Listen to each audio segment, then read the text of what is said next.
Students अब हम बात करते हैं कि इंसर्ट डिलीट और अपडेट का ऑपरेशन किस तरीके से परफॉर्म किया जा सकता है।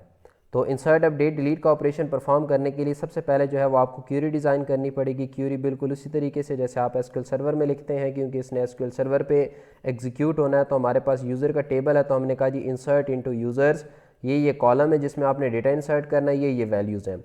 अब वैल्यूज़ यहाँ पर आप डायरेक्टली भी पुट कर सकते हैं, बट नॉर्मली ऐसा हो सकता है कि आपकी ये जो वैल्यूज़ हैं 103 ये किसी टेक्स्ट फील्ड से आती हैं या किसी वेरिएबल में हो, तो उस केस में आपको नॉर्मली फिर वेरिएबल की बाइंडिंग करनी पड़ती है। तो हमें ये आइडिया है कि जो डेटा आता है वो हमेशा सिंगल कोटेशंस में लिखा जाता है। दैट्स वाई यहाँ पे ये सिंगल कोटेशन और सिंगल कोटेशन है। यहाँ पर भी आपके पास ये सिंगल कोटेशन है और दूसरी साइड के ऊपर भी सिंगल कोटेशन है। अब यहाँ पे हमने यूज़ किया हुआ है string dot format. String dot format में कहीं पर भी आप परसेंटेज यूज़ करते हैं तो उसकी पॉसिबिलिटी होती है यहाँ पे डेटा किसी वेरिएबल से आएगा। अब परसेंटेज के बाद फिर आपने लिखना होता है उसकी डेटा टाइप की। अगर इंटीजर है तो नॉर्मली डिजिट डी लिखा जाता है वहाँ पर, और अगर आपके पास स्ट्रिंग हो तो नॉर्मली वहाँ पे स्ट्रिंग रखा जाता है। बट अगर आप एस यूज़ करते हैं तो एस फॉर स्ट्रिंग, तो string is a generic. Generic का मतलब है ये न्यूमेरिक के लिए भी यूज़ हो सकता है और अदर देन न्यूमेरिक के लिए भी यूज़ हो सकता है। तो नॉर्मली हम जेनेरिक यूज़ करेंगे। तो आपने यहाँ पे लिखा परसेंटेज एस, इसका मतलब है यहाँ पर कोई ना कोई वैल्यू आएगी जो वैल्यू किसी न किसी वेरिएबल से आएगी, और वेरिएबल कहाँ पर आएगा जब आपकी ये क्यूरी कंप्लीट हो जाएगी। तो हमारी क्यूरी यहाँ पे कंप्लीट हुई, तो ये आपके आर्गूमेंट, अब फर्स्ट आर्गूमेंट कंप्लीट हो गया। तो स्ट्रिंग डॉट फॉर्मेट में फर्स्ट आर्गूमेंट स्ट्रिंग होता है, बाद में कॉमा सेपरेटेड आपके वेरिएबल्स आते हैं। ये पहला वेरिएबल है तो ये आपके पास कहाँ पर जाएगा, पहले परसेंटेज एस में। तो इसका मतलब है ये कहाँ पे एक्चुअली आएगा, ये आपके पास आईडी में आएगा। दूसरी वैल्यू आपके पास सेकंड वैल्यू है, तो सेकंड वैल्यू आपके पास सेकंड परसेंटेज एस में, तो सेकंड परसेंटेज एस यहाँ पर है, तो ये डेफिनेटली आपके पास कहाँ पर आएगा, आपके पासवर्ड में। फिर हमारे पास वो कनेक्शन क्लास का हमारे पास यहाँ पर ऑब्जेक्ट है। तो उस ऑब्जेक्ट के थ्रू हमने क्रिएट स्टेटमेंट किया, तो क्रिएट स्टेटमेंट से अब हमारे पास ये स्टेटमेंट बनेगी, तो ये रिटर्न करेगा हमें स्टेटमेंट इंटरफेस। तो स्टेटमेंट इंटरफेस को हमने स्टेटमेंट के इंटरफेस में यहाँ पे स्टोर करवा लिया है। अब इसके थ्रू हम क्या कर सकते हैं, सिंपल एग्जीक्यूट करेंगे जो मेथड हमने इससे पहले डिस्कस किया, और उसको वो देंगे क्यूरी, तो ये हमें क्यूरी क्या कर देगा, डेटाबेस पर एग्जीक्यूट करके दे देगा। अब यही जो तीन टास्क हैं या तीन स्टेप्स हैं आप यूज़ कर सकते हो फॉर डिलीट एंड अपडेट। सिर्फ और सिर्फ आपको क्या करना पड़ेगा, डिलीट की केस में आपको डिलीट की क्यूरी लिखनी पड़ेगी, काम बिल्कुल यही होगा। अपडेट की केस में आपको सिर्फ चेंज करके अपडेट की क्यूरी लिखनी पड़ेगी, तो आपका ये टास्क परफॉर्म हो जाएगा। उसके बाद हम एक ग्राफिकल यूज़र इंटरफेस को आप डिज़ाइन करेंगे, तो इसके लिए एप्लीकेशन बनाएंगे। एप्लीकेशन में हम ये देखेंगे कि वो जो हमने फाइल्स डाउनलोड की थी उसको हम अपनी एप्लीकेशन में किस तरीके से एम्बेड कर सकते हैं। फिर यहाँ पे यूज़र से आईडी इनपुट लेंगे, पासवर्ड इनपुट लेंगे, और सेव के बटन पे उसको डेटाबेस में सेव करेंगे। अपडेट के बटन पे उसको डेटाबेस में अपडेट किया जाएगा। तो यहाँ पे हम एजम्पशन लेंगे कि बेस्ड ऑन आईडी अपडेशन होगी, और डिलीट के बटन पे हम वो इन्फॉर्मेशन जो है वो डेटाबेस से डिलीट करेंगे। तो अब हम एक एप्लीकेशन बना लेते हैं। तो मैंने इक्लिप्स ओपन कर लिया है, तो यहाँ पे फाइल में न्यू में जावा प्रोजेक्ट, और यहाँ पे आप अपने प्रोजेक्ट का नेम दे सकते हो। तो हम कह सकते हैं डेटाबेस कनेक्टिविटी। अब मैं यहाँ पे एप्लीकेशन की जो दोबारा से क्रिएशन है वो इस हवाले से बता रहा हूँ कि आपको अगर पता ना हो कि मेरे पास कौन सा जावा रन टाइम एनवायरनमेंट है, तो यहाँ से आप आइडिया लगा सकते हैं। जैसे यहाँ पर मैं आप लोगों को अमूमन कहता हूँ कि आप यूज़ डिफ़ॉल्ट के ऊपर क्लिक किया करें। तो यहाँ पे यूज़ डिफ़ॉल्ट में आपके पास मेरे पास क्या आ रहा है, 13.0.1। तो अगर आपके पास यहाँ पे नज़र आ रहा है 1.7, तो आप 1.7 के हवाले से फाइल्स डाउनलोड कीजिएगा। अगर 1.8 हो तो 1.8 के हवाले से, और अगर आपके पास 10 हो तो 10 के हवाले से, 11 हो तो 11 के हवाले से। तो अगर आपको ये ना पता हो कि मेरे पास कौन सा JRE है, तो आप अपने इक्लिप्स में एक प्रोजेक्ट क्रिएट करें, वहाँ से यूज़ डिफ़ॉल्ट को क्लिक करें। तो यूज़ डिफ़ॉल्ट के सामने जो भी आपको JRE का वर्जन नज़र आएगा उस बेस के ऊपर आप अपनी फ़ाइल को डाउनलोड कर सकते हैं। तो उसके बाद हम इसको सिंपल फिनिश कर लेते हैं, तो हमारी ये एप्लीकेशन जो है वो क्रिएट हो जाएगी। अब एप्लीकेशन क्रिएट होने के बाद आपने क्या करना है, इस एप्लीकेशन पर राइट क्लिक करना है। राइट क्लिक करने के बाद न्यू के बाद आपने आना है फोल्डर में, एक फ़ोल्डर ऐड कर लेना है। फ़ोल्डर का कोई भी नाम हो सकता है, मैं यहाँ पे इस फोल्डर का नाम रखने लगा हूँ लिब फोल्डर। तो यहाँ से देख लीजिएगा कि आपका प्रोजेक्ट ही सेलेक्ट होना चाहिए, कोई और प्रोजेक्ट आपका सेलेक्ट ना हो जाए, क्योंकि फिर आपका उसी प्रोजेक्ट में वो फोल्डर ऐड हो जाएगा। तो ये फोल्डर ऐड हो गया। अब फोल्डर ऐड होने के बाद अब आपने उस लोकेशन के ऊपर आना है जहाँ पे आपकी फाइल्स मौजूद हैं। तो मेरी फाइल्स यहाँ पर मौजूद थी, मेरे पास JRE 13 है, तो मैं इसके ऊपर राइट क्लिक करूँगा, यहाँ से इसको करूँगा कॉपी करने के बाद मैं दोबारा जाऊँगी इक्लिप्स में, और इस लिब के फोल्डर के ऊपर राइट क्लिक करके इसको करूँगा यहाँ पर पेस्ट। तो पेस्ट करने के बाद आपकी ये फाइल्स यहाँ पर आ जाएंगी। उसके बाद आपने इस फाइल के ऊपर राइट क्लिक करना है। राइट क्लिक करने के बाद न्यू, राइट क्लिक करने के बाद आपने बिल्ड पाथ में आपने ऐड टू बिल्ड पाथ कर देना है। जब आप ऐड टू बिल्ड पाथ करेंगे तो ये आपको रेफरेंस लाइब्रेरीज़ में यहाँ पे डिस्प्ले होना स्टार्ट हो जाएगा। अब हम ज़रा जल्दी से एप्लीकेशन डिज़ाइन कर लेते हैं। तो उसके लिए हमें एक क्लास चाहिए होगी, तो दैट इज़ क्लास को हम कह सकते हैं यूज़र साइन अप कर देते हैं, या रजिस्टर यूज़र कर देते हैं, रजिस्टर यूज़र।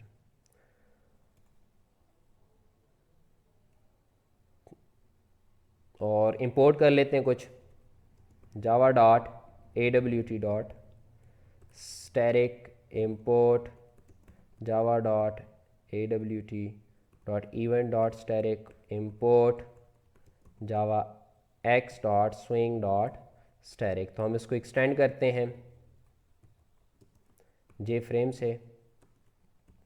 और हमें GUI में 2 लेबल चाहिए, तो हम कहते हैं JLabel LBL enter ID LBL enter name। इस तरीके से 2 टेक्स्ट फील्ड चाहिए, तो हम कहते हैं JText field TXT enter name और TXT that was second was password, तो हम कहते हैं TXT ID और JText field J password field कर लेते हैं, क्योंकि पासवर्ड था तो हम कहते हैं TXT पासवर्ड। तो हम यहाँ पे LBL एंटर पासवर्ड। और उसके बाद हमें बटन चाहिए थे, तो button BTN that was J button BTN save BTN update BTN delete.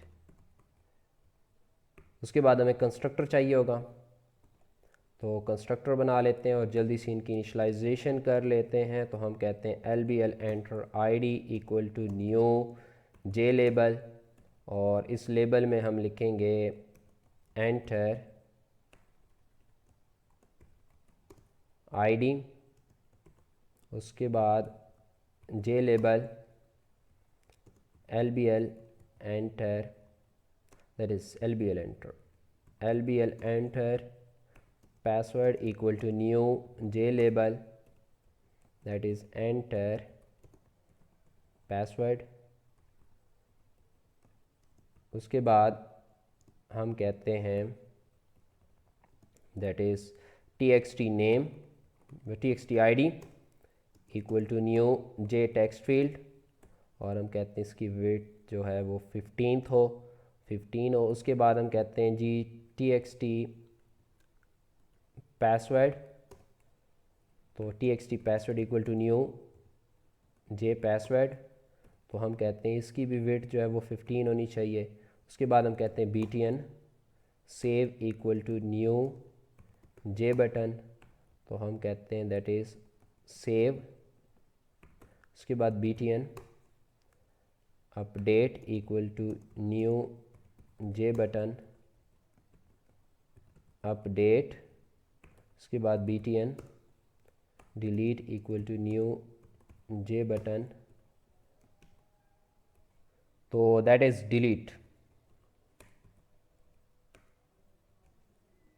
उसके बाद हमें इसका जो है वो लेआउट सेट करना पड़ेगा। तो लेआउट हम ग्रिड बैग लेआउट यूज़ कर रहे हैं, तो grid bag layout GBL equal to new grid bag layout. तो ग्रिड बैग लेआउट के बाद फिर हम कंटेनर गेट कर लेते हैं, container equal to this dot get content pane. उसके बाद कंटेनर का लेआउट सेट करते हैं, तो कंटेनर डॉट सेट लेआउट और ये हमारे पास जो होगा दैट इज़ GBL। तो ग्रिड बैग लेआउट का आपको पता है कि जब भी ग्रिड बैग लेआउट यूज़ करते हैं तो ग्रिड बैग कॉन्स्ट्रेंट्स लाजमी आते हैं, तो हम कहते हैं GBC equal to new grid bag constraints. तो ग्रिड बैग कॉन्स्ट्रेंट्स में 2 कॉन्स्ट्रेंट्स हम लाजमी लगाते हैं, GBC dot insets equal to new insets और दैट इज़ सम वैल्यूज़ इसकी देते हैं 5,5,5। उसके बाद हम कहते हैं GBC dot fill that is grid bag constraint dot both. तो इसको हमने डिस्कस किया था। उसके बाद हम अब वन बाय वन कंपोनेंट्स को ऐड करेंगे। तो कंपोनेंट्स को ऐड करने के लिए सबसे पहले हम कहते हैं जी grid bag GBC dot grid X, that is grid X की वैल्यू बाय डिफ़ॉल्ट 0 होगी। GBC dot grid Y, grid Y की वैल्यू भी आपके पास जो है वो 0 होगी। तो हम कहते हैं जी container dot add, that is LBL enter ID comma GBC। तो मैं इसी को कॉपी कर लेता हूँ क्योंकि हमें सिर्फ जो है वो y की वैल्यू पहले चेंज करनी है। तो हम कहते हैं y की वैल्यू अब हो गई है 1, तो यहाँ पर आपके पास हो जाएगा LBL पासवर्ड। उसके बाद हम कहते हैं जी y की वैल्यू हो जाएगी यहाँ पर 2 और आपके पास यहाँ पर हो जाएगा दैट इज़ BTN सेव। उसके बाद हम कहते हैं जी इसी को मैं कॉपी करता हूँ, तो आपके पास जो x है x की वैल्यू 1 हो गई, तो यहाँ पे हो जाएगा BTN अपडेट। और इसी तरीके से अगर y की वैल्यू x की वैल्यू 2 हो गई तो यहाँ पे हो जाएगा BTN डिलीट। उसके बाद हम बात करते हैं, तो हम अब वन बाय वन ऐड करते हैं। पहला जो होगा वो x1 और y0 पर, और ये क्या चीज़ ऐड होगी, that will be TXT ID। और उसके बाद अगर हम बात करते हैं तो आपको यहाँ पर जो है वो दैट इज़ 1 और यहाँ पर होगा TXT पासवर्ड। कुछ लोगों को समझ आ गई होगी कि यहाँ पर एक हम प्रॉब्लम कर रहे हैं, तो मैं आपको ग्राफिकल यूज़र इंटरफेस दिखाकर बता देता हूँ कि क्या प्रॉब्लम कर रहे हैं। तो जो प्रॉब्लम है, प्रॉब्लम हम ये कर रहे हैं कि अगर आप इसको देखें तो ये यहाँ पर 2 कंपोनेंट्स हैं और ऊपर ऊपर जो है वो सिंगल कंपोनेंट आ रहा है। तो इसका मतलब ये है कि हमें इन कंपोनेंट्स को जो वेट है वो कितनी देनी पड़ेगी, 2 की इक्वल देनी पड़ेगी। क्यों? क्योंकि ये अगर 2 की इक्वल वेट लेंगे तो फिर ये बटन जो है वो सिंगल सिंगल कंपोनेंट यहाँ पर आ सकता है। बट अगर हम इनको वेट 2 नहीं देंगे तो फिर हमें प्रॉब्लम आएगी। तो वो मैं आपको एग्जीक्यूट करके दिखा देता हूँ, फिर उसके बाद फिर हम इस प्रॉब्लम को सॉल्व करते हैं। तो